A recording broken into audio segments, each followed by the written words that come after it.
درود و وقت بخیر خدمت همه شما. امیدوارم که خوب باشین و رو به راه و سلامت. من علی ناصر حجتی هستم و خیلی خوشحالم که در اینجا در خدمتتون هستم. قرار هست که اطلاعات آموزشی در خصوص بازاریابی دیجیتال و برندسازی دیجیتال رو در اینجا با شما به اشتراک بگذارم که خروجی این اطلاعات بهتر کردن کسب و کار شما باشه. طبیعتاً همه صاحبان کسب و کار تمایل دارن که در کمترین زمان ممکن با پایینترین هزینه بهترین نتایج رو برای بیزنس خودشون داشته باشن.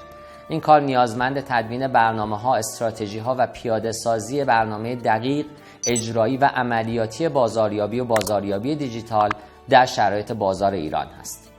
قرار هست در این پیج در خصوص تحقیقات بازار، تحقیقات بازاریابی و تحقیقات بازاریابی دیجیتال با هم دیگه صحبت بکنیم.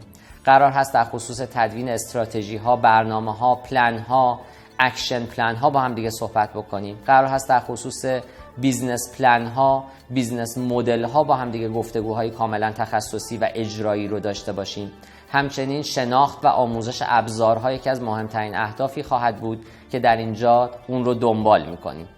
من بنا دارم که با ساده ترین زبان ممکن که همگان بتونن از این اطلاعات استفاده بکنن، مواردی که شاید به نظر خیلی پیچیده میشه رو خدمتتون آموزش بدم و تمامی آموزش‌ها به صورت کامل برای شما رایگان خواهد بود. همچنین در این صفحه لایو هایی خواهیم داشت، پرسش و پاسخ هایی خواهیم داشت. از افراد خیلی زیادی که در این حوزه خبره و نخبه هستن دعوت خواهیم کرد که به جمع ما اضافه بشن و بتونیم اطلاعات مفیدی در خصوص کسب و کارها به شما بدیم. همچنین به دنبال این هستیم که شرایطی رو براتون فراهم بکنیم که چنانچه تمایل به دریافت مشاوره‌ای دارید، حتی به صورت رایگان از این خدمات استفاده بفرمایید و بتونید کیس خودتون رو مطرح و بررسی کنید و بهترین راه حل هایی که براتون ممکن هست رو دریافت بکنید. لطفاً پیج من رو دنبال بکنید، صفحه یوتیوب و وبسایت من رو دنبال بکنید و اگر تمایل دارید به دوستان خودتون هم برای استفاده از این اطلاعات معرفی بفرمایید. با احترام.